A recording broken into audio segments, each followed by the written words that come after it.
I spent 3 years paying off my brother's $80,000 debt to save his family. He repaid me by stealing my business model, cutting me out, and telling everyone I was jealous of his success. $80,000 of my savings and 3 years of my life to rescue him. He used what I taught him to build a company, then erased me from the story entirely. My name is Daniel Reyes. I'm 38 years old. 3 years ago, I paid off my brother's debt.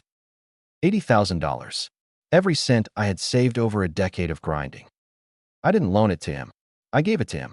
Paid it directly to the creditors myself, so there would be no confusion, no excuses, no, I'll get around to it. I also spent those 3 years teaching him everything I knew about the industry I had spent 15 years building a career in. I introduced him to my clients, my contacts, my network. I shared frameworks I had developed over years of trial and error, proprietary systems I had never shown anyone else. I did all of this because he was my brother, because his daughters were 8 and 6 years old, and they were about to watch their parents lose their home. 18 months after the last payment cleared, my brother launched a software consulting firm. He used my exact methodology, my frameworks, several of my former clients, people I had personally introduced him to. When journalists and podcast hosts asked him about his success, he talked about his own vision, his own hard work, his own original thinking. When I confronted him, he told me I was jealous. When I pushed the issue with our family, he told everyone I couldn't handle his success. My parents believed him.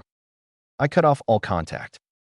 This is the story of what it cost me to save my brother's family, what he did with everything I gave him, and why I do not regret walking away. I grew up in San Antonio, Texas. My parents came from Mexico when I was 2 years old. My brother Carlos was born here 6 years later. My father worked construction. My mother cleaned houses. They worked themselves down to the bone to make sure we had stability. Not comfort, not luxury, stability. There is a difference, and I understood it early. They never complained. They never let us see them afraid, even when I know now that they must have been. What they gave us was not money. It was a model of how to survive with dignity, and that model shaped every decision I made as an adult. Education was everything in our household, not because our parents pushed us to be wealthy, because they had seen what happened without options. I took that seriously. I studied computer science at UT Austin, stayed out of trouble, worked part-time, graduated without debt, got hired at a mid-sized software firm in Austin, spent my 20s grinding, learned everything I could, built a reputation for being reliable, thorough, and honest with clients, even when honesty meant delivering news they did not want to hear. By 30, I had saved enough to go independent. I launched my own consulting practice. Small at first, just me and a few contractors I trusted. But I had a method, a way of doing things that worked consistently. I had spent years refining how I assessed client needs, how I scoped projects, how I priced work, how I structured delivery, how I managed the inevitable complications that come with technology work. It wasn't magic. It was hard-won knowledge, the kind that takes years of expensive mistakes to develop. I had made those mistakes. I had fixed them. I had written everything down so I would not repeat them. The practice grew slowly. By the time I was 35, I was clearing $220,000 a year. I had a handful of long-term clients who trusted me completely, who renewed contracts without shopping around because I had never given them a reason to look elsewhere. And I had savings, real savings, about $110,000 sitting in accounts, because I had lived modestly on purpose and intentionally for years. I drove a 2017 Toyota Tacoma, rented a 2-bedroom apartment, cooked most of my meals, took one decent vacation a year, usually somewhere I could drive rather than fly. My friends thought I was boring. Maybe I was, but I felt secure in a way I had never felt growing up, watching my parents calculate whether they could afford the grocery bill. That security meant everything to me. I was not willing to trade it away for things I did not need. Carlos had a different path. He was the charming one, outgoing, funny, the kind of person who could walk into a room where he didn't know anyone and walk out an hour later having made 3 new friends and been invited to 2 parties. People were drawn to him in a way they were not drawn to me. I had always known that about him, and it never bothered me. We were different people. That was fine. He went to a private university on student loans, studied business, graduated with $60,000 in debt and a degree he was not immediately sure how to use. He worked sales jobs for a few years, made decent money but spent it faster than he earned it. Nice apartment, new truck, expensive nights out with his friends. He lived in the present in a way I never quite managed. He met Nina at 20. They got married quickly, had their first daughter, Sophia, about a year into the marriage. Second daughter, Camila, 2 years after Sophia. The marriage settled him down some. He seemed happier, more focused. He talked about building something real, something lasting. I believed he meant it. But the spending habits had not changed at their foundation. Credit cards started filling up. Then came the business idea. Carlos decided he was going to open a food truck. Upscale Mexican fusion. He had enthusiasm for the concept that was genuine and infectious. When he described it, the menu, the branding, the locations he had scouted, I could see it clearly. He had vision. What he did not have was the operational discipline to execute it. He had no food service experience, no culinary training, and no business plan that went beyond the initial concept.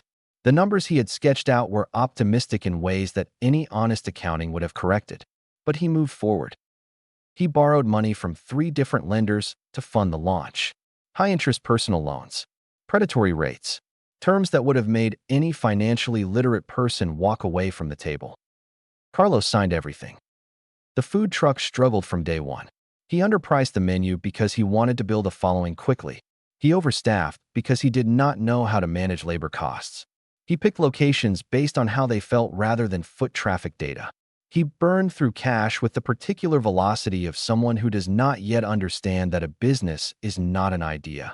It is a machine that requires constant calibration. Within 14 months, it was over. He owed $32,000 to those lenders. He also had $48,000 in credit card debt that had accumulated during the same period. Living expenses, family costs, charges he made telling himself that things would turn around any week now, any month now. $80,000 total. Creditors were calling constantly. One lender had initiated a lawsuit. Their bank had sent a warning letter about the mortgage. Nina was working as a dental hygienist. $42,000 a year. It was not enough to cover the minimum payments on everything, let alone pull them out of the hole they were in. Carlos called me on a Thursday evening in February. He had clearly been crying. I could hear it in his voice even before he said a word. He was a man who almost never cried, and hearing that rawness in him put everything else aside immediately. Dan, I need help. We're in real trouble. Talk to me. What's happening? He told me everything, the full picture. To his credit, he did not minimize it or spin it that night. He laid it out with the particular exhaustion of someone who has been carrying a secret too long and has finally run out of the energy to maintain the performance. I already knew some of it. Nina had texted me a few weeks earlier asking if I had talked to Carlos lately, saying that she was worried. I had a feeling something was wrong and had meant to call him. I had waited too long. How bad is the mortgage situation? I asked. If I miss one more payment, they start the process. We have maybe 60 days before it gets official. What about the lawsuit? Hearing is in 6 weeks. If they get a judgment, they can garnish wages. Mine and potentially Nina's, depending on how the judge rules on joint liability. His day job. He had gone back to working sales after the food truck closed. Commission-based. Inconsistent income that made it nearly impossible to plan. What do you need from me, Carlos? Silence on the line for a long moment. I need you to help me get out from under this. I have looked at everything. Bankruptcy is on the table, but it destroys Nina's credit too, and she did nothing wrong in any of this. The girls are 8 and 6. I cannot have them watching this happen to their family. I did not answer right away. I pulled up my account balances on my phone while we were talking. $110,000. The $80,000 he needed would leave me $30,000. Thin. No real cushion for my own business downturns. No down payment fund anymore. Years of disciplined saving reduced to a margin that felt frighteningly narrow. I asked him one question. If I do this, what changes? Not what you plan to do. What actually changes? I'll do whatever you tell me. I'll learn from you. I'll listen. I won't go back to the same patterns. I'm not asking you to be grateful. I'm asking you to be honest with me. Can you change the way you make decisions? Yes. I swear to you. Yes. I believed him. I want to be honest about that. I was not naive and I was not being reckless.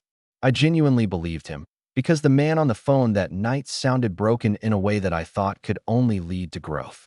I understand now that being broken and being changed are not the same thing. But in that moment, I believed they were. I told him I would help, but I set conditions, not to punish him, but to make sure we were both operating with clarity on what this was. I would pay the creditors directly. He would not see a single dollar of the money. I would contact each creditor myself, negotiate where I could, and send payments. In exchange, he would not take on any new debt without talking to me first. He would participate in a weekly call with me to work through his finances, his career decisions, his long-term thinking. And he would be honest with me always, even when it was uncomfortable, especially when it was uncomfortable. He agreed. He cried again. He thanked me more times than I could count. You're saving my family, Dan. I don't know how I'll ever pay this back. Don't worry about paying it back. Just make better decisions going forward. Over the next 3 months, I paid off the entire $80,000. I negotiated the lawsuit creditor down $11,000 with a lump sum settlement offer, settled 2 credit cards for reduced balances, paid the remaining balances in full, made up the mortgage arrears, made sure every creditor sent written confirmation of the account closure. By May, Carlos and Nina had a clean slate. No creditors, no pending legal action, no mortgage delinquency. Their home was secure. I had $30,000 left in my accounts. I felt good about it. Genuinely, cleanly good in a way that did not require any particular acknowledgement from anyone. I had done the right thing for people I loved, and that was enough. Our weekly calls became something I looked forward to. Carlos was engaged, curious, and asking good questions. He admitted openly that he had never really understood money, had never been taught to think about risk in structural terms. His father, our father, had worked in cash-basis jobs his whole life. There was no foundation of financial literacy in how we grew up, and Carlos had never sought it out on his own. He asked me about my work. At first, I answered broadly, explained what software consulting was, how independent practices were structured, what clients were actually paying for when they engaged someone like me. But Carlos kept asking deeper questions, and they were good ones. He had sharp instincts when he applied himself seriously. He started to understand the underlying logic of how I approached problems, why I priced the way I did, why certain types of clients were worth taking and others were worth walking away from even when the money looked attractive.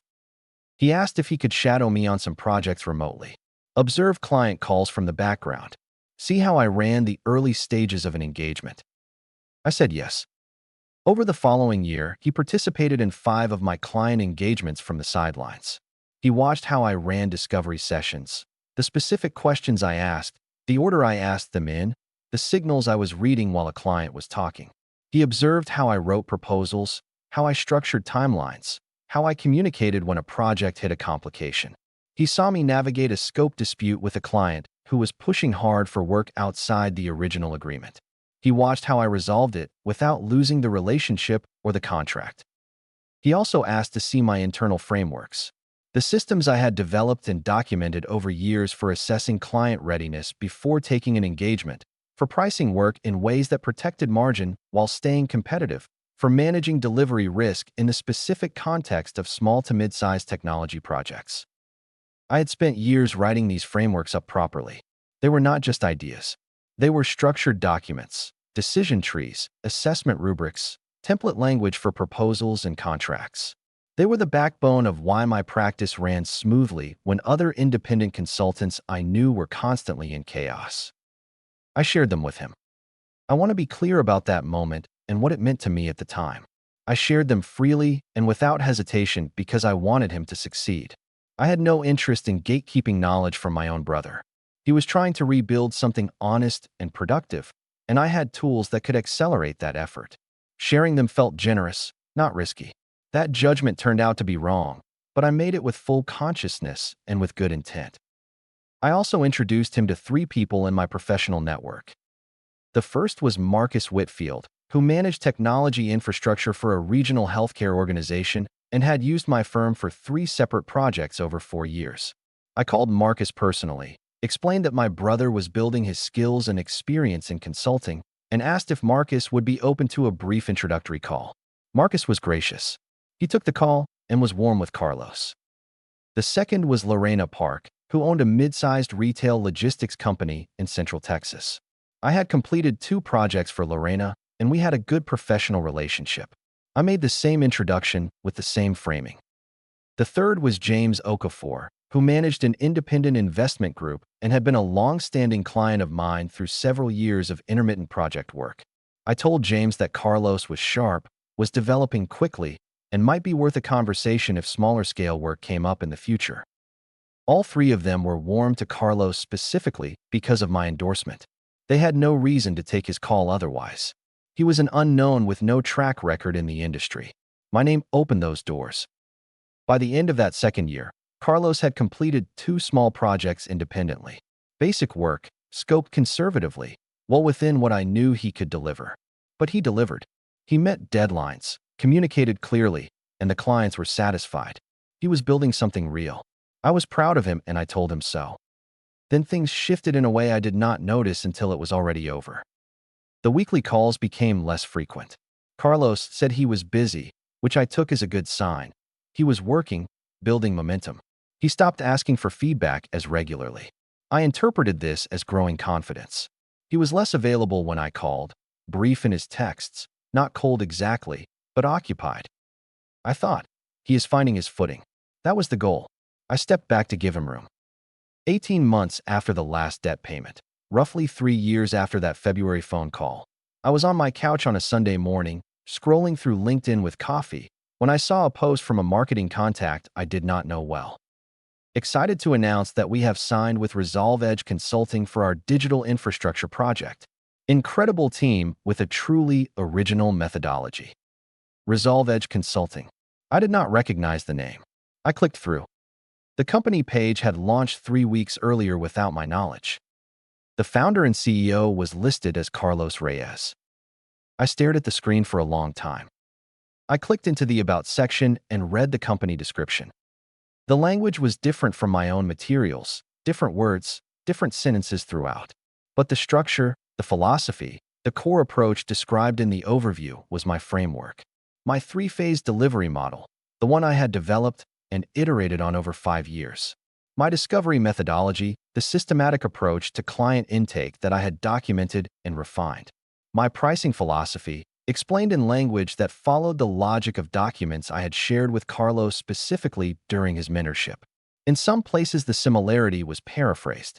In others it was nearly word for word. I clicked the client list. Marcus Whitfield's company was listed. Lorena Park's company was listed. I sat very still for what felt like a long time. I closed the laptop and went for a walk. I needed to think clearly before I said anything to anyone. I walked for close to an hour through my neighborhood, going through every possible explanation I could construct. Maybe he had credited me somewhere on the site, and I missed it in my first pass. Maybe he had planned to reach out before the launch and moved faster than he expected. Maybe there was context I was not seeing that would change how this looked. When I got home, I read through the entire website again, carefully and slowly. There was no mention of me anywhere. Not as a collaborator, not as a mentor, not as a source of the methodology that his company was built on. Nothing. I called Carlos. He answered on the second ring, sounding relaxed. Hey, Dan. What's up? I saw your company page. Resolve Edge. A pause. Very brief. Not quite long enough to call a hesitation. Oh yeah, I've been meaning to call you about that. I've been building it for a while. Launched about a month ago. Things are going well. You were going to call me. Yeah. It's been hectic in the early weeks. You know how it is. Carlos, the methodology on your site, the 3-phase delivery model, the discovery framework you're describing. I've been doing this work for 2 years now. You helped me understand the basics when I was starting out, but I've developed my own approach. That is my approach. Those are my documents, restructured with different words. I shared them with you so you could learn from them and build your skills. Not so you could build a competing firm using them as the foundation. Dan, you cannot copyright a business framework. Ideas are not property. I took what I learned and built something with it. That's how every industry works. People learn from other people and then build their own thing. What about Marcus? What about Lorena? I met those people. We built working relationships. They chose to continue working with me based on the quality of my work. I introduced you to them. I vouched for you to people I had spent years earning trust with. They took your calls because of my name. And I delivered on that trust with my work. They came back because I was good, not because you told them to. I'm not going to apologize for being good at this. I took a breath. Why didn't you tell me? Why didn't you say, Dan, I'm launching a firm. I want to use some of what you taught me. Here's what I'm building, and here's how I plan to credit you. Why the silence, Carlos? Because I knew you would react like this. I knew you would want ownership over something that isn't yours.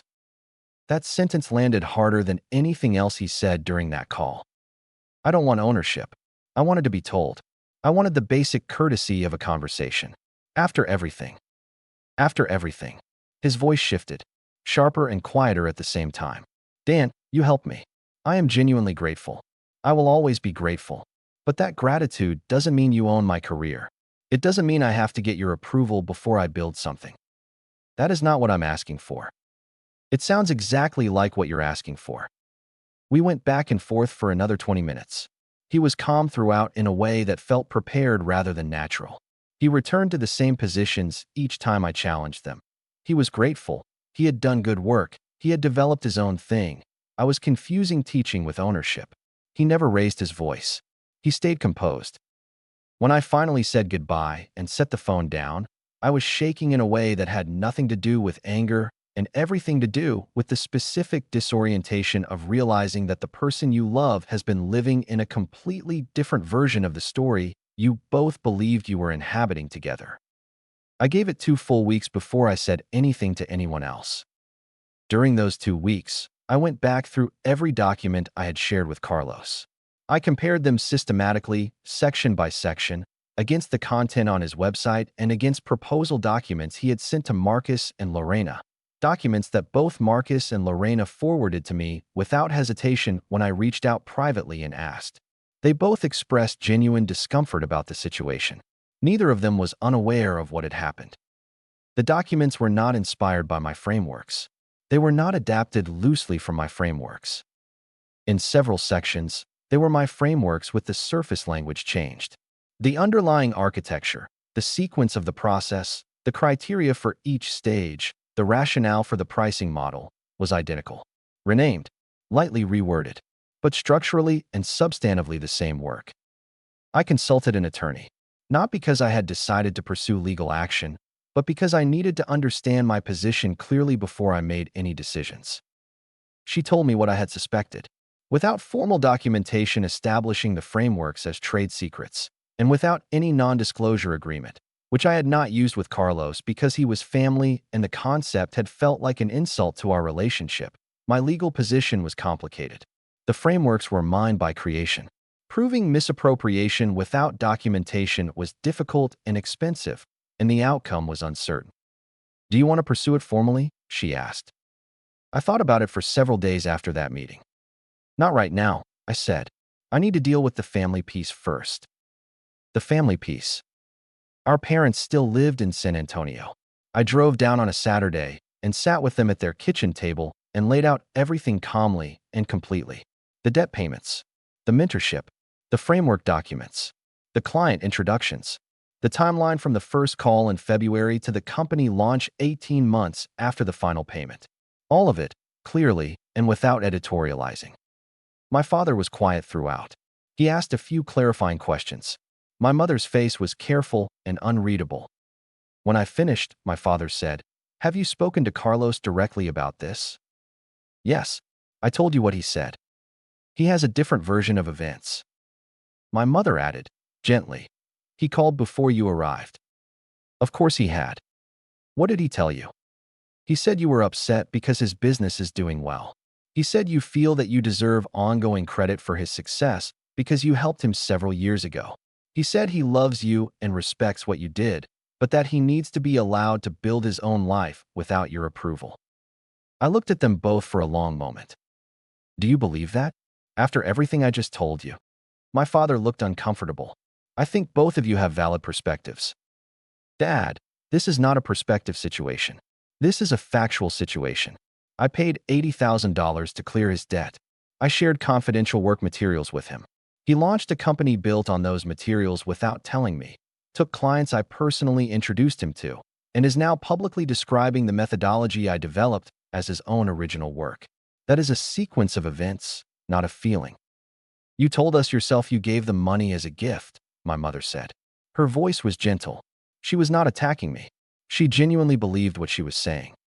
The money was a gift. The money is not the issue.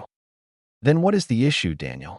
She looked at me with something I could only read as exhausted love. He built something. He is doing well. His girls have a stable life. His marriage is strong. Isn't that what you wanted when you helped him? Isn't that why you did it? I wanted him to build something honest, Mom. Something that was actually his. And perhaps to him, it is. I drove back to Austin that night feeling empty in a way I had not felt since my early 20s when I first went independent and spent several months uncertain about whether anything I was building would survive. Carlos had reached them before I arrived. He had set the frame.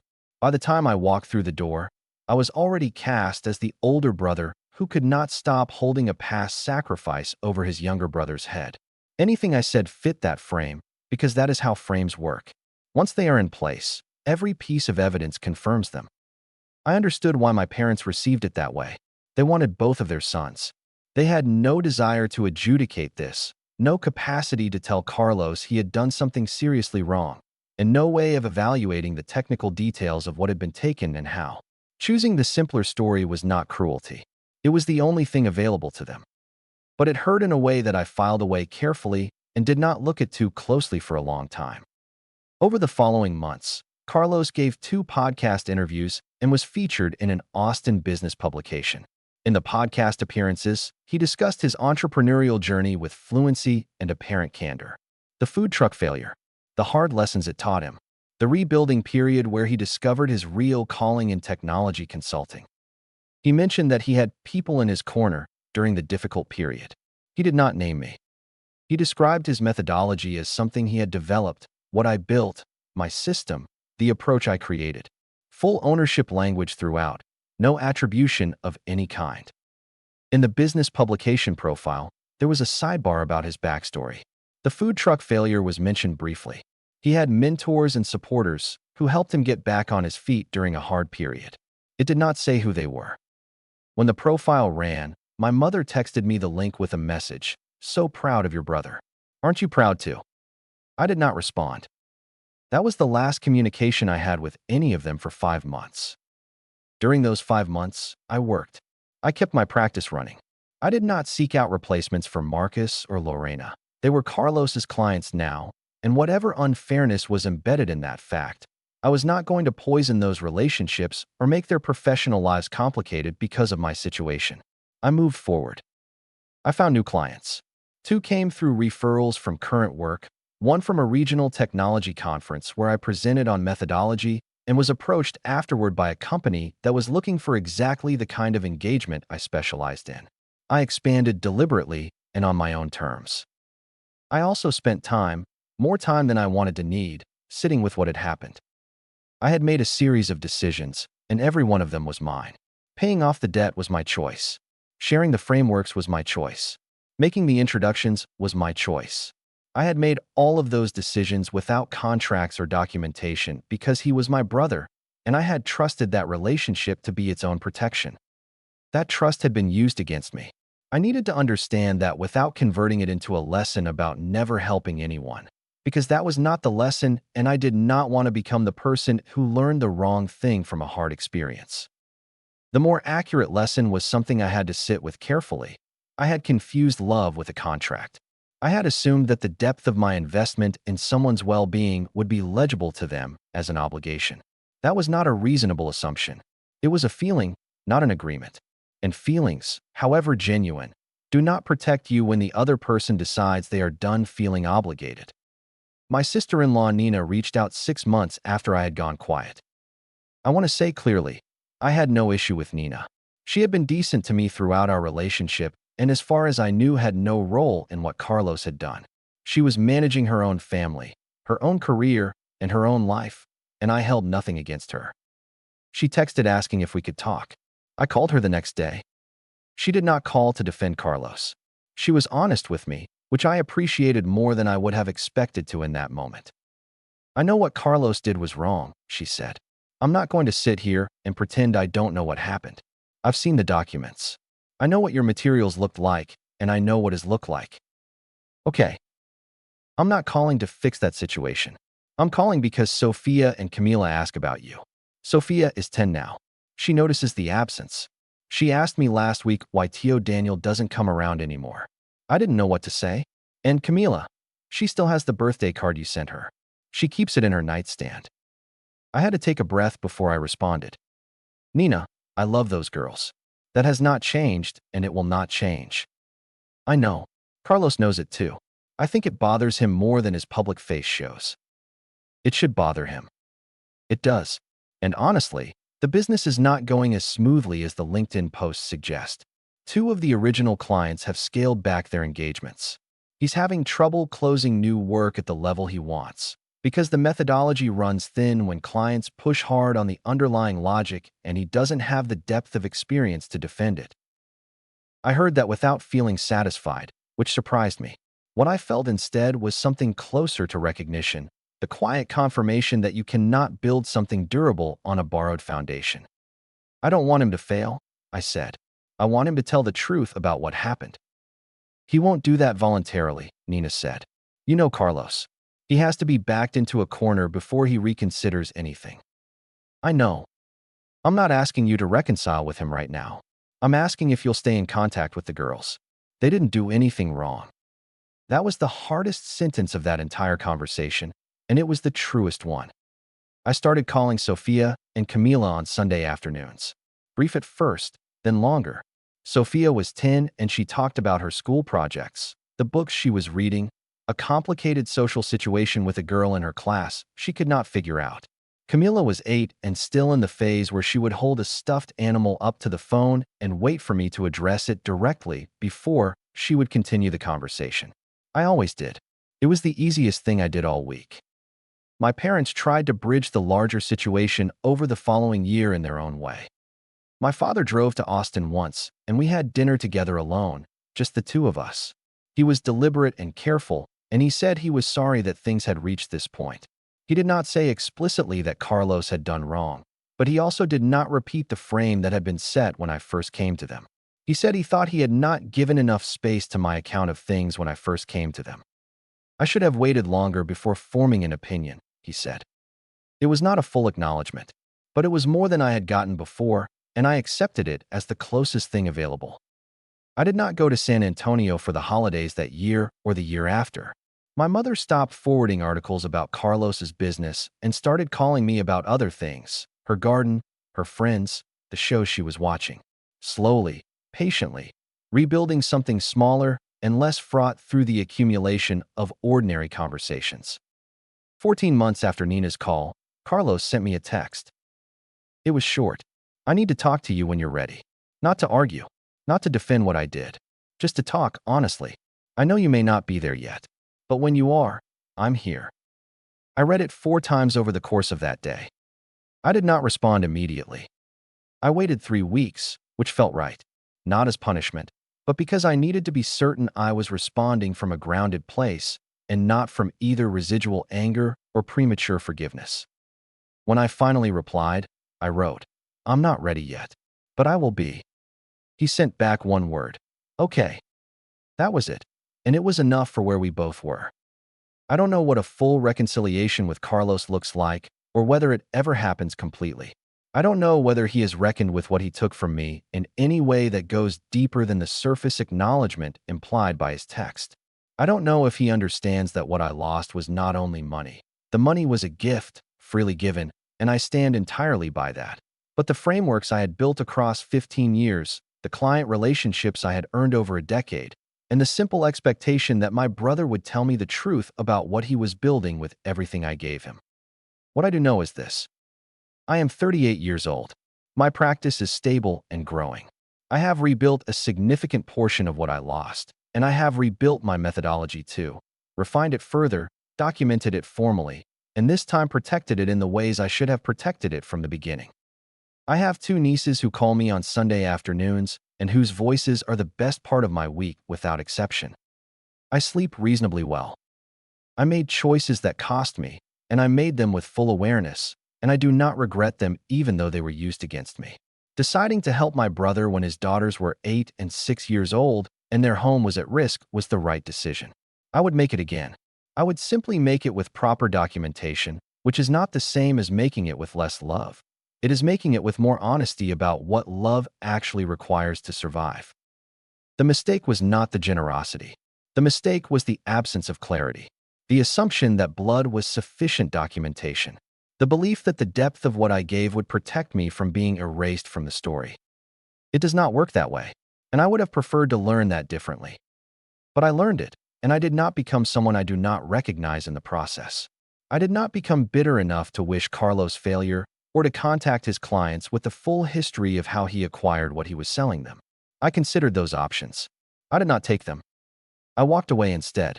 I stayed away until I was ready to come back on terms I could live with. There is a version of this story where the lesson is simple and clean. Never help your family without a contract. Never share what you know without legal protection. Never extend trust without documentation. I don't accept that version. The actual lesson is more specific and more honest. You can be generous without being unprotected. You can love someone completely and still establish clarity around what you are sharing and under what terms. Not because you distrust them, but because ambiguity is where resentment grows, and clarity is a form of respect for both people. I was raised to believe that putting things in writing with your brother was a declaration of distrust, that a contract meant you expected him to betray you. But the absence of clarity also makes it easy for someone to convince themselves that nothing wrong happened, because nothing was ever explicitly said, and therefore nothing was technically violated. Carlos may have told himself that story from the beginning. He may still be telling it. I cannot control that. What I can control is how I move forward, and what I am willing to carry, and what I choose to put down. My savings are at $70,000 now, growing steadily. My client base is expanding. 2 new projects this quarter with organizations I found through my own work and my own reputation, through a presentation I gave and a referral from a client I have served well for 2 years. There is something particular about that.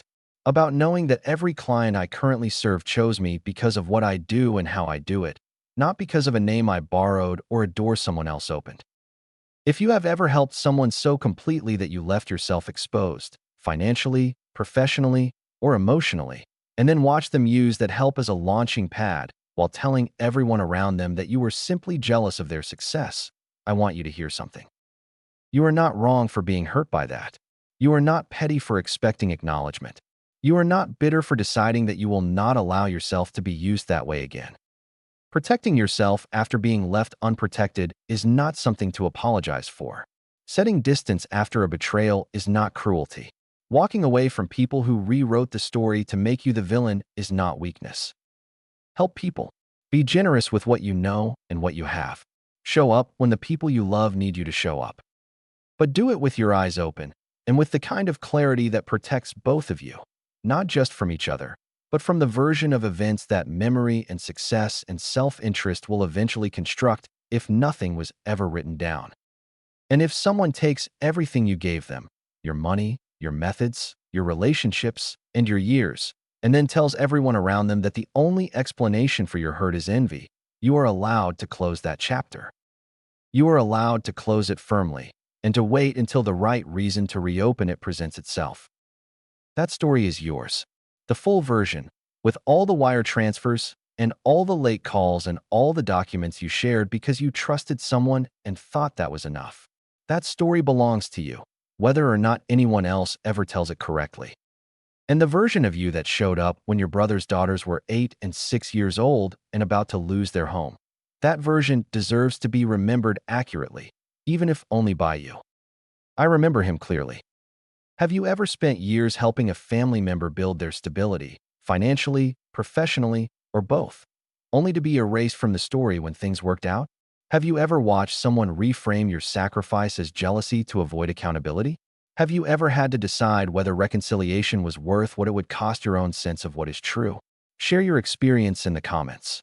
Sometimes the most honest thing you can do is walk away from the version of events that was written without you. If you believe that you cannot take someone's $80,000, their methods, their clients, and their 3 years of mentorship, and then describe your success as self-made while telling everyone they are jealous, hit that like button and subscribe. Because erasing the people who saved you is not independence. It is just theft wearing a better suit. Hashtag I paid off his debt.